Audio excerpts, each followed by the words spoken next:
Baik sahabat MK, masih bersama kami di acara Teko Tepas Wangkong. Oke, masih bersama Kang Engkus. Nah, silahkan Kang Engkus dilanjut lagi. Tadi udah meningkat. Laras itu satacan Kang Engkus nyarios hawatos. Ulang sugana tapi cek. Oh nih, ulang ngareos. Alhamdulillah. Diantos-antos ya tadi teh. Mohon supados naon dongengna seru. Kan supados naon teh ngadongeng narine mangga diletel. Kang Engkusnya tadi teh bingung di luar hujan nah cangkitna ieu saat alhamdulillah. Ditampil pemirsa sadayana. Mohon. Hatur nuhun. Bismillah. Aduh. Alhamdulillah manis nih. Kurang manis lihat Kang Indi. Jantan gitu. Dulu tahun 8 hiji pengen tanya lulus SMA. Ya. Data acan sanggem atau kuliah milarian artos lah 2 tahun lah.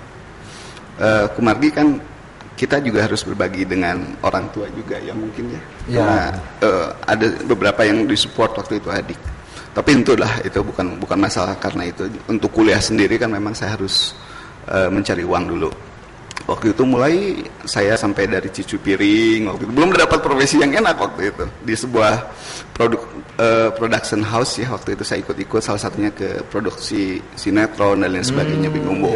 Mulai saya belajar dari situ, belajar dari tukang cuci piringnya sampai ke bikin skrip seperti apa, terus kemudian bagaimana menjadi seorang sutradara dan alhamdulillah main-main sedikit jadi pemain seperti apa hanya ingin belajar karena begitu saya masuk satu bidang saya harus menguasai semuanya penasaran aja dari dulu alhamdulillah sampai satu titik saya sampai menjadi satu level astrada ya asisten sutradara waktu itu cuma waktu itu ibu saya wanti-wanti kus kuliah atuh nih hoyong ka IKJ ulah meningkan kanu biasa ya.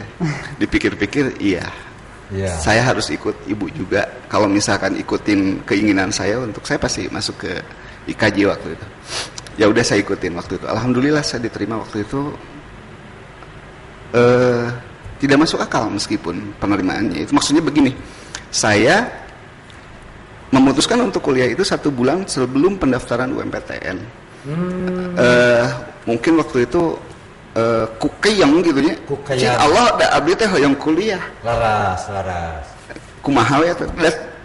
Upami saya enggak sudah 2 tahun saya enggak belajar, ikut bimbingan enggak, alhamdulillah di 3 tempat saya keterima waktu itu teh. Di Poltek, ngiring tilu langsung. Sanes di Poltek Katampi terus ka ITT tekstil sareng di Unpad hukum. Hoyong telang oge nih nu mana nu sae ieu we nu Unpad. Langkung mirah. Kapundut teh 120.000 sa semester. Oke. Muhun tah tidinya sambil bekerja sambil belajar itu yang jadi asisten pengacara dan lain sebagainya. Semester 4 saya sudah ada di sebuah law firm di LBH Nusantara waktu itu. Terus PBHI Jawa Barat itu saya lakukan kemudian sambil itu kan sambil kuliah alhamdulillah ngabagina kumaha kan fisik bener nanti kan capek bener kan angka sukses teh enggak kan kapungkur mah maksudna teh kieu ada 7 tahun kuliah nanti dah berhenti dan sebagainya maksud saya juga tidak ya waktu itu saya berpikir bahwa saya harus bekerja saya harus profesional di bidang ini jadi saya tidak setengah-setengah bekerjanya juga. Full saya bekerja. Bekerja dulu. Bekerja. Jadi di situ memang saya ada waktu cutinya ketika saya harus melaksanakan pekerjaan dan alhamdulillah saya sudah membuat sebuah kantor itu sebelum saya lulus kuliah sarjana hukum. Alhamdulillah saya sudah membuat sebuah law firm. Meskipun itu ditunjang sama kawan-kawan saya yang memang sudah sarjana hukum dan sudah jadi advokat. Okay. Gitu. Jadi sebelum lulus juga sudah. Di Jakarta waktu itu saya sempat cuti kuliah karena saya mendirikan sebuah kantor hukum di Jakarta. Oke. Terus kan banyak ya dari di antara kita misalnya sahabat-sahabat MK juga yang kalau kita mau usaha, kalau kita mau sukses itu semangat awalnya tuh iya deh pokoknya mulai besok saya semangat, mulai besok saya mau bener-bener. Nah, sementara kalau yang saya perhatikan dari riwayat perjalanan Kang Engkus ini sendiri, dia konsisten gitu. Ya, nah menjaga konsistensi gitu kan. Ya. Ini seperti apa? Karena kan orang kadang-kadang naik turun gitu ya. Ya. Tapi sementara saya melihatnya justru konsistensinya yang tetap terjaga. Itu tipsnya gimana gitu.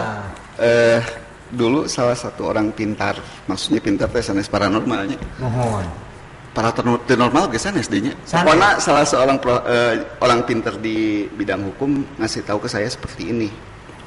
Dan kebetulan memang sepertinya sesuai dengan perjalanan hidup saya. Kus kalau jadi seseorang, jadilah empu. Punten paralun pisan ka nu sok ngadamelan peso. Ieu mah hanya sebuah kiasan perbandingan nasihat yang disampaikan. Jangan cuma hanya sebatas tukang pisau, tapi jadilah seorang empu. Artinya, keyeng dan ketika kita membuat sesuatu, apapun itu, harus benar-benar bahwa kita satu, serius menjalaninya. Yang kedua, kita punya nilai tambah. Jangan sama dengan orang kebanyakan. Kita bisnis A semua. Kita boleh berbisnis dengan hal yang sama, tapi punya nilai tambah lah. Insya Allah kalau saya dulu pas jadi pengacara, saya juga nggak main sobat-sobat semua perkara saya tangani. Orang banyak berpikir kalau jadi pengacara nggak main sogok nggak akan maju. Seusaha mendingan saya sedikit perkara gitu ya. Tapi memang kita dengan sebuah kualitas yang bagus selesai. Betul. Orang akan bayar. Soalnya ada beberapa perusahaan misalkan yang memang dalam kebijakan perusahaannya tersebut tidak mensupport untuk suap-suap kajian eleh kasar nama. Nu penting prosedural formal dijalani. Banyak perusahaan yang seperti itu, misalkan perusahaan-perusahaan asing. Kayak yang lain dinya. Misalkan supados langkung kayangnya urang tinggal ngangkung ya kan ya. Wilujeng ngalangkung. Makin seru. Baik, supados langkung kayang makan. Oke, baik sahabat MQ, kita akan kembali setelah pariwara yang berikut ini.